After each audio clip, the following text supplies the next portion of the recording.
Keanu Reeves stood outside a small neighborhood grocery store on a rainy afternoon. He wore a plain black hoodie pulled over his head, old jeans, and sneakers that looked worn from years of walking. Nobody noticed him when he walked in. To them, he was just another tired man carrying a reusable shopping bag. The sky outside was dark and heavy with clouds, and inside the store, the warm lights cast long shadows on the aisles. Keanu paused near the fruit section, staring at the oranges, his mind far away, thinking about how his mother used to peel them for him when he was just a boy. His eyes softened with the memory, but the noise of people bumping carts and talking about discounts pulled him back. He picked up a few things: bread, some milk, a few vegetables, nothing fancy. He carried no wallet. Instead, he pulled out a crumpled $20 bill from his pocket. He knew it would be just enough. As he made his way to the register, a small boy tugged at his mother's sleeve, whispering, "Mama, isn't that John Wick?" The mother laughed and shook her head. She said, "Don't be silly, sweetie. He wouldn't shop here." The boy looked at Keanu with wide eyes, but Keanu just gave him a gentle nod and a small smile. He didn't mind being unseen. He liked it that way. As Keanu placed his items on the counter, the young cashier scanned them slowly. Her eyes were tired too. Behind the counter stood the store manager, a tall man with a thick mustache and a tie that didn't match his shirt. His name tag said Robert, but the staff called him Rob behind his back. Rob prided himself on running a tight ship. He believed the store's good image came before anything. He watched the customers like a hawk, especially the ones who looked poor or out of place. When Rob saw Keanu, he frowned. He stepped closer, eyeing the old sneakers, the wet hair, and the wrinkled bill in his hand. Rob leaned toward the cashier and whispered something. The girl's eyes widened, but she said nothing. When Keanu tried to hand over the 20, Rob snatched it from him. He held it up to the light as if it were fake. The people in line behind Keanu started to mumble. A young couple looked away, embarrassed for him. Rob spoke loud enough for everyone to hear. He said, "What's this? Trying to pay with fake money? Who do you think you are, huh?" Keanu blinked slowly. He said, "Sir, that's all I have. I just want to pay for my groceries." Rob's face turned red with anger. He leaned in closer, his breath heavy with stale coffee. He said, "People like you come here thinking you can trick us. You're nothing but a liar." Keanu didn't raise his voice. He didn't fight back. He just looked at Rob, his eyes calm yet tired. He said, "I promise you, the money is real. If you want, you can call the bank. I just want to go home." But Rob didn't listen. The anger inside him twisted into something cruel. In a sudden motion that shocked everyone, Rob slapped Keanu hard across the face. The sound cracked through the store. The young cashier gasped, dropping the last loaf of bread on the floor. The boy who had called him John Wick hid behind his mother's legs, eyes wide with fear. Keanu staggered back, one hand touching his cheek. He didn't yell. He didn't push Rob back. Instead, he looked around the store. He saw the faces, people who knew who he was, people who didn't, people who were afraid to stand up for him. The room felt cold and heavy, even though the heaters hummed above. The silence was thick. Nobody moved. Rob smirked, puffing up his chest. He turned to the people watching and said, "See, this is what happens when you try to cheat. We don't tolerate thieves here." His voice cracked a little, as if he needed to prove he was still in control. He didn't notice the old woman standing at the end of the line. Her eyes narrowed. Her name was Mrs. Thompson, a regular who came every week for bread and milk. She had seen Rob's temper before, but this time, something in her snapped. She stepped forward, her cane tapping the floor with each step. She looked at Keanu's gentle face, then at Rob's twisted grin. In a shaky voice, she said, "Rob, that man is no thief. I know who he is.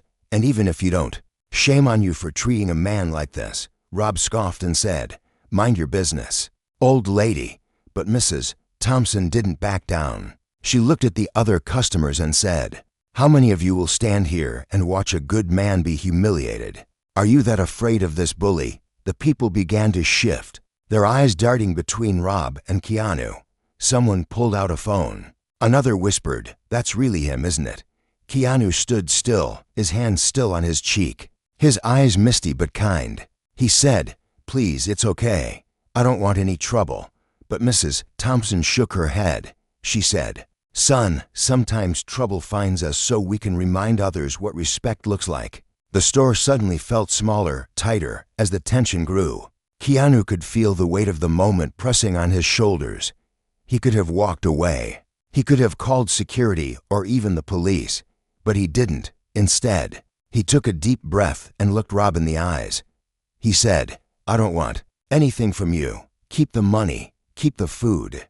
I just hope one day you see people for who they really are, not what they look like." As he turned to leave, the boy from earlier ran up to him, holding out a small orange. His mother tried to stop him, but the boy pushed it into Keanu's hand and whispered, "Thank you, John Wick. You're my hero." Keanu smiled softly, the bruise on his cheek already starting to bloom. He knelt down, ruffled the boy's hair, and said, "Thank you, kid. That means more than you know." When he stepped out into the rain, the door closed behind him with a soft chime, leaving the people inside stunned and quiet. Rob looked around, suddenly unsure of himself as phones pointed at him, capturing every second of what he'd done. The cashier wiped a tear from her cheek, and Mrs. Thompson leaned on her cane, whispering to herself, "Kindness will always find a way back." Keanu walked down the street, the rain washing away the sting on his face, but not the warmth in his heart. He knew the story was far from over. He knew the world would see what really happened, and maybe, just maybe, it would remind them that respect and kindness are worth more than any $20 bill. And so began a chain of events that would touch hearts far beyond that tiny store, reminding everyone that even when the world tries to break you, your true worth can never be slapped away. Keanu Reeves walked slowly through the rain, the cold drops soaking his hoodie and jeans. He didn't rush for cover. He let the rain wash over him like a silent friend.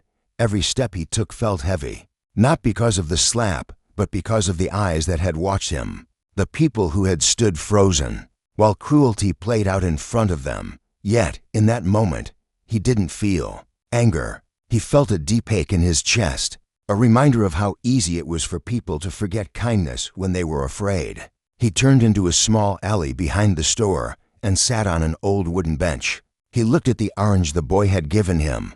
He held it in his hands as if it were the most precious thing in the world. His mother's voice came back to him, gentle and warm, telling him that one small act of kindness can save a person's whole day. He peeled the orange slowly, the scent fresh in the cold air. He ate one slice, then another, letting the sweetness remind him that there was still goodness in this world. Inside the store, chaos was unfolding. Rob, the manager, paced back and forth behind the counter, his face pale now.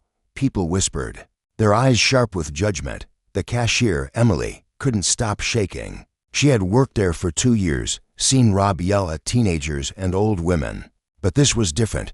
She had watched a good man get slapped for no reason. And the worst part was that she hadn't said anything. She felt the guilt crawling under her skin like fire ants. Mrs. Thompson, leaning on her cane, walked up to Emily. She put a wrinkled hand on her shoulder and said softly, "Dear, don't let fear close your mouth when you know what's right." Emily's eyes welled up. She whispered, "I want to do something, but what if I lose my job?" Mrs. Thompson squeezed her shoulder and said, "Sometimes losing something small is worth keeping something big, like your soul." Meanwhile, someone had already posted the video online. A young man named Jake, who had been standing near the register, had captured the whole thing on his phone. He uploaded it with the title, "Manager Slaps Keanu Reeves for Being Poor." Within minutes, it spread like wildfire. People couldn't believe what they saw. Some said it was fake. Others said it was real and shameful. Comments poured in. Some cursed Rob's name, while others wrote long posts about how they, too, had once been judged by how they looked. By the time Keanu reached the old community library down the street, his phone buzzed with messages. He had left his private number with a few close friends only. One of them, a young journalist named Maya, Called him. Her voice came through the tiny speaker, urgent and worried. She said, "Keanu, are you okay? I just saw the video. I know you probably want to hide, but this is big. Do you want to make a statement?" Keanu sat on the steps of the library, the orange peel still in his pocket. He closed his eyes and said, "Maya, people saw what they needed to see. But this isn't about me. It's about how we treat each other. If you write anything, write about that." Maya's heart squeezed at his words. She said, "You're a good man, Keanu." He chuckled softly and said, "I'm just trying. We all are." Back at the store, Rob's phone wouldn't stop ringing. The head office had seen the video. His district manager, a man named Greg, was furious. He barked over the line, "You better fix this now, Rob. Do you know who that man is? You laid hands on KeanuReeves. Do you know how much damage you've done to this company?" Rob stammered. "But he's just—" Greg cut him off. "He's not just anything. He's a man, a good man. And you slapped him in front of children. If this blows up more, your job is gone." Rob slammed the phone down, sweat dripping down his neck. He looked around the store. People were still filming him. He felt the walls close in. His power, that false sense of control he clung to so tightly, was slipping through his fingers. He looked at Emily and barked, "Go find him. Bring him back. Tell him I'll give him free groceries. Whatever he wants. I'll apologize." Emily felt a small spark of courage rise in her chest. She said quietly, "Why don't you find him yourself?" Rob glared at her, his face twisted with rage, but he knew she was right. He couldn't fix this with money or discounts. Meanwhile, a man named Sam, who had been stocking shelves in the back, came forward. He had always been quiet, a man of few words, but his eyes burned now with anger. He walked up to Rob and said, "You've humiliated me for months, Rob. But this is too far. I quit. You can't slap a man like that and expect us to stand by you." Rob grabbed his arm, but Sam pulled away. He turned to the customers and said, "If any of you want to tell the truth, now is the time." People began to speak up. One by one, they shared stories of Rob yelling, pushing, threatening to fire them over small mistakes. Each word chipped away at Rob's authority. Outside, the rain had stopped. A rainbow began to form in the sky, faint but real. Keanu, still on the library steps, watched as two children played in a puddle nearby.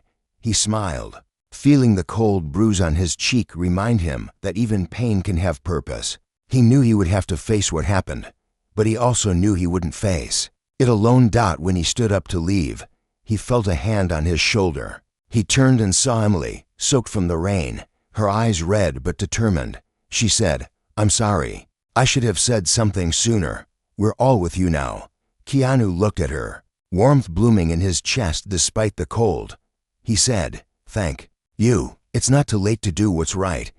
What none of them knew was that by nightfall, the world would see the video. People would rally, strangers would share their own stories, and a simple moment in a tiny store would spark a bigger conversation about respect, humility, and how no one should ever be judged by what they wear or how much money they carry. And so, as the sun broke through the clouds, Keanu walked back toward the store, not for revenge, but to remind everyone inside that kindness has a voice, and it always finds a way to speak. KeanuReeves walked back toward the grocery store with Emily by his side. The rain had stopped, but the air was still damp and cool. The street felt different now. People passing by looked at Keanu with wide eyes, some nodding respectfully, others whispering to each other. Word of what happened had spread faster than wildfire. Someone had even stuck a handwritten note on the store's front window. It said, "We stand with kindness. We stand with respect." As they approached the store, they saw Mrs. Thompson waiting near the entrance, leaning on her cane. She looked tired but strong, her eyes bright with a spark that hadn't been there in years. She said, "Son, are you ready for what's inside?" Keanu gave her a small, gentle smile and said, "No one's ever ready for these moments, but we do them anyway." Inside, Rob was pacing back and forth, his face pale and eyes darting to every phone pointed at him.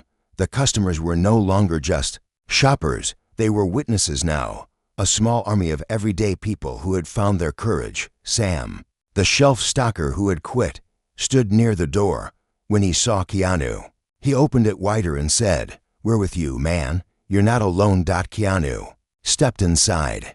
The familiar chime of the door felt louder somehow. Rob froze when he saw him. The store fell silent again, just like when the slap had echoed through it. Rob's mouth twitched as he tried to smile. He walked forward with his hands held up as if to show peace. He said, "Look, I'm sorry, okay? It was just a misunderstanding. I'll give you whatever you want. Groceries for life. Cash, name it. Just help me fix this." Keanu looked at Rob, really looked at him. He saw a man drowning in fear, not regret. He could hear the hum of the fridge behind the counter, the soft sniffles of Emily trying not to cry, the boy from before clutching his mother's hand. Peeking out, Keanu spoke softly, but his words felt like thunder in the quiet store. He said, "It's not about groceries, Rob. It's never been about that. You wanted to humiliate someone because you thought you could. You wanted to feel powerful by taking someone else's dignity. That's what needs fixing." Rob's hands dropped to his sides. He muttered, "I was just trying to protect my store. People steal." Keanu interrupted him, his voice steady but filled with sadness. "People make mistakes, Rob. But you didn't protect anything today. You took a piece of respect from this place and threw it on the ground. The worst part is, you didn't just do it to me. You did it to every single person watching. You made fear normal. That's what hurts the most." The crowd inside shifted, their eyes locked on Rob. Some nodded slowly. Mrs. Thompson stepped closer, pointing her cane at Rob's chest. She said, "I've shopped here for 20 years, Rob. I've seen you yell at single mothers who couldn't afford bread, teenagers who dropped a can by mistake. But this was the last straw. You broke something you can't buy back with free food." Emily spoke up, her voice trembling but strong. She said, "We don't want discounts or apologies that mean nothing. We want change. We want to work in a place where we're not afraid to speak up. We want to be treated like humans, not tools." Rob's mouth opened but no words came out. He looked so small now, stripped of his fake authority. Keanu turned to the customers and the staff. He said, "None of us are perfect. We've all been silent when we shouldn't have been. But today, we stand up, not just for me, but for each other. This store can be more than a place to buy bread and milk. It can be a place where respect lives." At that moment, the door opened again. A woman in a sleek coat walked in, her heels clicking on the floor. She was from the company's head office. Her name tag read Laura, and she carried a folder filled with papers. She looked at Rob, then at Keanu, and said, "Mr. Reeves, I'm so sorry for what happened. We're here to make this right." Rob's eyes widened. He stammered, "Laura, I was just..." She cut him off sharply. She said, "Rob, save it. I watched the video myself. The company will handle this now. We've had complaints about you before, but this is on a whole new level." She turned to the staff and said, "If any of you have been mistreated, now is the time to speak up. We will listen. We will protect you." Voices rose up one by one. Sam stepped forward, sharing how Rob threatened to fire him for taking too long on breaks. Emily talked about being forced to work extra hours without pay. Even the quiet boy who cleaned the floors at night found his courage to say how Rob had cursed at him for dropping a mop bucket. Each voice was like a brick being laid down to build something better. Keanu didn't gloat. He didn't smile at Rob's fall. He just listened, feeling the energy in the room shift from fear to hope. The mother with the little boy stepped forward, hugging her son close. She said, "Thank you, sir. Thank you for showing our kids what standing up looks like." Outside, more people gathered, curious about what was happening inside the store that had suddenly become the heart of a bigger conversation. Maya, the young journalist, stood among them. With her camera crew, she caught Keanu's eye through the window, and he nodded slightly, giving her permission to share the real story, not just the slap, but what grew from it. Rob stood there, his eyes hollow. He realized that power built on fear is a weak foundation. Laura handed him an envelope. Her voice was cold as winter when she said, "Rob, you're done here. The store will be under new management starting tomorrow. You can go now. As Rob left, he looked back once, but no one met his gaze. He walked out the door into the gray afternoon. A man who had lost everything but learned nothing. Inside, the staff hugged each other. Mrs. Thompson tapped her cane on the floor and said, "This is just the beginning, children. Kindness needs tending. Don't let it wilt again." Keanu nodded. He stepped forward, placing the small, leftover orange peel on the counter like a symbol of what kindness could grow from. The store felt warm again, not just because of the heaters, but because people had finally remembered what it meant to look out for each other. The little boy tugged at Keanu's sleeve and said, "Are you gonna come back here, mister?" Keanu knelt down, his eyes soft. He said, "Maybe I will, but you promise me something. You be kind to everyone, even when it's hard." The boy nodded, a promise blooming in his small heart. As Keanu stepped outside, the sun broke through the clouds completely, shining on the wet street like a blessing. He knew the fight wasn't over. There were bigger lessons to teach, more people to reach. But today, in this small corner of the world, respect had found its voice, and kindness had won. Keanu Reeves left the store that afternoon with the sun warm on his back and the sounds of people talking about what they had just seen. The rain had washed the streets clean, but it felt like it had washed people's eyes clean too. They didn't just see him as a movie star now. They saw him as one of them, a man who could be disrespected, but who refused to let that disrespect spread like poison. He walked slowly down the street, nodding to people who stopped him to say thank you or just to offer a shy smile. Some wanted selfies, but most just wanted to shake his hand. They were grateful, not for the fame, but for the reminder that sometimes it takes only one person to stand up for what is right. Maya, the young journalist, was waiting near the community library where Keanu liked to sit when he needed to think. She had her camera crew with her now, but she kept them at a distance. When Keanu saw her, he gave a small nod and sat down on the steps like he always did. Maya sat beside him, her notepad balanced on her knee. She said, "People want to know what happens next. Do you want to tell them?"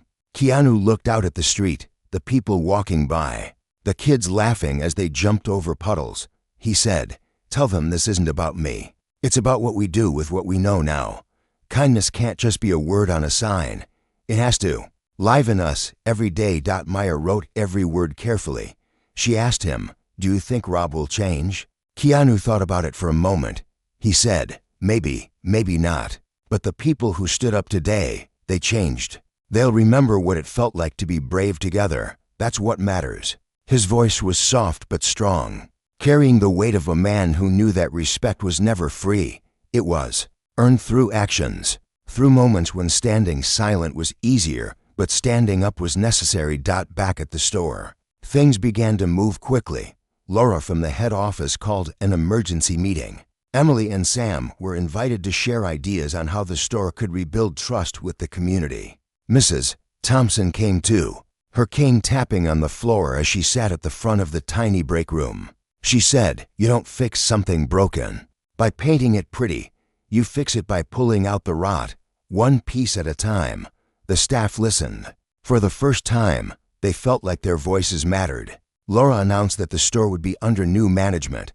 She introduced a man named Antonio, a gentle giant with warm eyes who had worked for the company for 20 years. He spoke to the team in a calm voice, telling them that respect would not be optional anymore. He said, "No more yelling, no more threats. We work hard, we respect each other, and we help every person who walks through that door feel human. No matter how they look or how much money they have." Emily felt hope blooming in her chest. She whispered to Sam, "Maybe this place can be good again." Sam smiled, a real smile this time, not the tired one he always wore after long shifts with Rob breathing down his neck.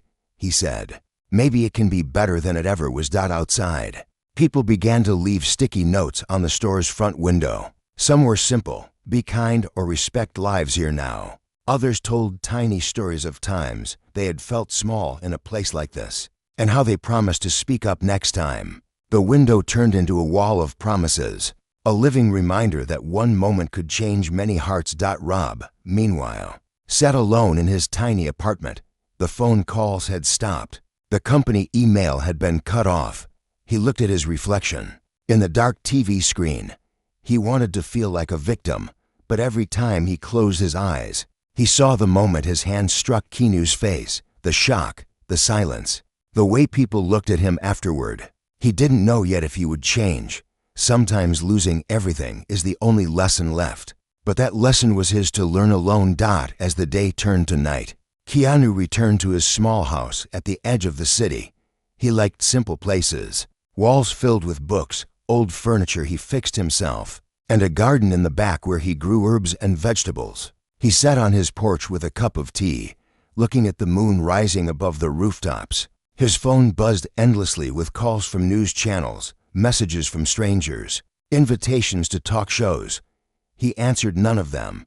He just wanted the world to think, not to clap. Later that night, he heard a soft knock on his door. When he opened it, he found Emily, Sam, Mrs. Thompson, and even Maya standing there, carrying bags of food, fresh bread, and a small pot of flowers. Mrs. Thompson said, "We thought you might like a little company tonight. It's a cold world alone." Keanu stepped aside, letting them in. They sat around his old wooden table, drinking tea, talking about everything and nothing. They laughed. They cried a little too. It felt like family. "The kind you choose, not the kind you're born into," Maya asked him quietly. "What do we do tomorrow?" Keanu looked at the flickering candle in the middle of the table. He said, "We keep showing up. We keep speaking up. And when kindness feels hard, we remember today. We remember we're not alone." In that small house, with mismatched chairs and chipped mugs, the bruised mark on Keanu's cheek no longer looked like a wound. It looked like a badge, proof that sometimes standing in the storm is how you remind others that the sun always comes back. And outside, taped to the inside of his window, was the little orange peel the boy had given him. It stayed there like a promise that kindness, once planted, would always grow. The next morning, the sun rose clear and bright, washing the city in a golden light that made everything look softer, almost forgiving. Keanu Reeves stood in his small kitchen, pouring hot water over tea leaves, the steam drifting up around his tired but peaceful face. He looked out the window at his garden, the tiny sprouts reaching for the sun. He thought about how some things grow slowly, even when the world seems hard and cold. He thought about the slap, the look in Rob's eyes, the way people had found their voices when it mattered most. His phone buzzed again. He picked it up, this time to see a message from Maya. It said, "You need to see this." She sent a video link. Keanu sat at his table and pressed play. The video was from a woman in another city.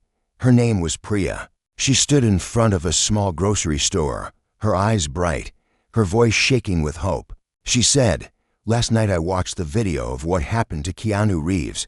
Today, when I saw our store manager yelling at a homeless man for taking too long in line, I remembered what I saw. I stood up. I told him to stop. And he did. People clapped. We bought that man his groceries. We reminded him he wasn't invisible. Kindness spreads." Keanu felt his chest tighten, but not with pain. It was something bigger, something warm. He looked at the comments under the video. Hundreds of people sharing their own stories of small courage, moments when they decided not to stay silent. He whispered to himself, "It's working. It's really working." Meanwhile, back at the grocery store, change had already begun to take root. Antonio, the new manager, gathered the staff early that morning. They sat on plastic chairs in the break room, sipping coffee that tasted less bitter somehow. Emily sat next to Sam. Her shoulders relaxed for the first time in a long while. Antonio said, "From now on, every week, we meet like this. We talk about what's working, what's broken, and how to fix it together. You are not just workers. You are people, people who deserve respect." He handed out little notebooks. On the front was written, "Kindness Notes." Antonio explained, "Write down when you see someone do something kind. No act is too small. At the end of each week, we read them aloud. We remind ourselves that respect lives here." Mrs. Thompson, who had come to watch, tapped her cane on the floor and said, "And when you see disrespect, you stand up, Even if your voice shakes, the customers notice the difference almost right away. The old lady who always dropped her change was helped by two employees who waited patiently while she counted her coins. A tired father who came in late after work found a free loaf of bread in his bag with a note that said, "For your family, from your store family." The air felt different. People didn't hurry out the door anymore. They smiled at each other, lingered to talk, reminded that they were seen. Maya's story about Keanu's stand traveled even farther than she expected. Bigger news stations picked it up, but every time they tried to make it only about celebrity gossip, Keanu gently reminded them that the real story wasn't about him. It was about a store that changed, a community that remembered its heart, and strangers in faraway places finding the courage to be better. One evening, Antonio invited Keanu back to the store. When Keanu arrived, he saw what they had done. The front window was covered with drawings and sticky notes from people all over the neighborhood. "Thank you for standing up. Kindness is free. Respect lives here." Kids had drawn hearts and smiling oranges, remembering the little boy who had given Keanu that fruit when he needed it most. Inside, the employees gathered near the register where it had all happened. Antonio cleared his throat and said, "Keanu, we wanted to thank you, but we know you don't want gifts or attention, so instead, we have something else." He turned to Emily, who held up a framed photo. It was a simple picture of everyone in the store, the staff, Mrs. Thompson, Sam, even the shy boy who cleaned the floors. In big letters under the photo, it said, "We stand together." Keanu felt something catch in his throat. He touched the frame gently and said, This means everything." Antonio said, "It's not just for you, it's a promise to each other that we won't forget. Respect is not for sale, it's something we protect." In that moment, a young mother walked up holding her son, the same boy who had called him John Wick, and handed him the orange. The boy looked at Keanu with wide eyes, his small hands clutching another orange. He said shyly, "Mister, will you have this one too?" Keanu knelt down and smiled, taking the orange in his hands like it was made of gold. He said, "I'll keep this one forever." Maya filmed it all, not for the clicks, but because she knew people needed to see that kindness didn't end when the cameras turned off. It lived in quiet moments like this: a boy's gift, a store's promise, a community's new heartbeat. That night, Keanu walked home with the orange in his pocket, feeling the gentle weight of it press against his heart. He knew the world was still messy, still cruel in places, but he also knew that sometimes in the middle of all that, good people find each other, they speak up, they lift each other when no one else does. In his small house, he placed the new orange next to the dried peel from before. He whispered to himself, to seeds, to promises. Maybe that's all it takes to remind the world that respect and kindness are never really gone. They just need someone brave enough to bring them back. Weeks turned into months after that rainy afternoon when a slap in a small grocery store shook people awake. The story spread far beyond the neighborhood, carried by the voices of people who had felt unseen for too long. News clips faded, but the lesson stayed alive like a quiet fire. In coffee shops, in buses, in long grocery lines, people told each other the story of how one man's dignity and the courage of a few ordinary people reminded everyone that respect is not a luxury, it is a right. Keanu Reeves went back to his quiet life, but things were never quite the same. Strangers who once looked away now looked him in the eyes. They didn't just see a famous actor. They saw the man who hadn't raised his hand back, who chose kindness when he could have chosen revenge. He often walked by that grocery store, not to check on them, but just to smile at what it had become. The window was still covered with notes and drawings. People called it the wall of promises. Sometimes he would see kids press their palms against the glass, reading the messages, asking their parents what it meant. He hoped those parents would answer honestly, that it meant you should never fear standing up for someone who is smaller, poorer, or quieter than you. Inside the store, life had settled into a gentle rhythm. Antonio kept his promise. Every week, the staff gathered to share their kindness notes. There were fewer complaints, fewer angry voices, more laughter. Emily got promoted to assistant manager. Sam took over the training of new hires, teaching them that stocking shelves is not just about filling space, but about serving people with respect. Mrs. Thompson still came every Saturday morning for her bread and milk, tapping her cane like a heartbeat of the store. Sometimes she'd say to Antonio, "Remember, respect is not a coat you hang by the door. It must be worn every day." My single quotes a story about that day became a book in small local libraries. Not a bestseller, but a story that children read in schools. The last page showed a drawing of a small orange on a counter. Under it were the words, "Kindness lives in ordinary places." She traveled to other towns, speaking to people who felt voiceless in their jobs. She reminded them they could be the one to stand up first. That courage could grow like roots underground, silent, but strong. As for Rob, he left the city for a while. No one really knew where he went. Some said he tried to start over in another town. Others heard he worked nights cleaning offices, quiet and alone. Maybe he learned something. Maybe he didn't. But that was not for Keanu or the people in the store to decide. Sometimes people change. Sometimes they don't. The real victory was that fear lost its grip on everyone else. One spring morning, Keanu sat on his porch, sipping his tea. His garden had bloomed wild and green, little herbs pushing through the soil like tiny warriors. He held the dried orange peel and the fresh one the boy had given him. They sat side by side on his table, reminders of how the smallest acts could bloom into something larger than anyone could have imagined. He checked his messages, not the ones from producers or reporters, but the ones from strangers who had become friends. Emily had written him, telling him how a new hire stood up to a rude customer without fear.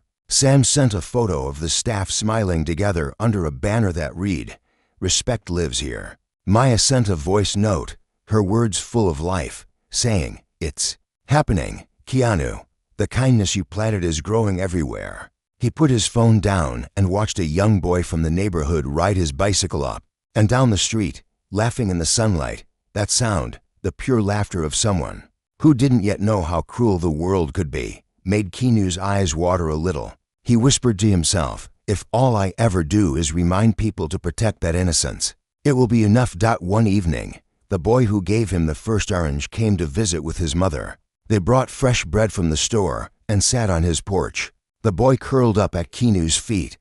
He asked, "Mister, why did you forgive that mean man?" Keanu thought for a long moment, then said softly, "Sometimes people are mean because they've forgotten what it feels like to be cared for. If we hate them back, we become like them.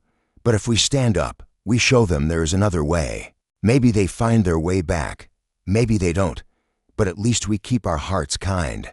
The boy nodded, as if the answer settled deep inside him. Like a seed, he leaned his head on Keanu's knee and closed his eyes. The mother, eyes glassy, thanked Keanu for showing her son that strength is not just fists and shouting, but gentle courage that bends without breaking. When they left, Keanu sat alone, watching the sky turn purple and pink as the sun dipped below the houses. He thought about how one slap, one bruise, one small orange could change so many hearts. He knew there would always be people who would look down on others, always those who would test the strength of kindness. But he also knew that every time someone stood up, it got easier for the next person to do the same. In the end, respect did not live in a rule book or a paycheck. It lived in the quiet moments. A cashier's gentle smile, a manager's listening ear, an old woman's cane, tapping out the truth. It lived in the hearts of people who knew that kindness is never wasted, even when the world tries to slap it away. And so the story that began with a slap ended with open hands, hands ready to lift each other up, to share an orange, to pass kindness forward like light in the dark.